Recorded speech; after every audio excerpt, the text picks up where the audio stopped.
What if I told you plants have ears? Well, sort of. Here's how they find water. So here's the scoop. Some plant roots can actually detect vibrations. That means they can hear the sound of running water. Crazy, right?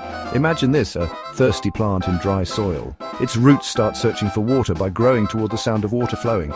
These tiny green detectives use their super skills to survive. Scientists found out that roots grow faster and in a specific direction when they hear water. It's like they have their own GPS.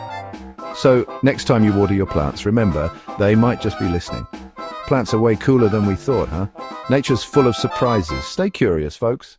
And don't forget to hit that like button if you enjoyed learning this fun fact.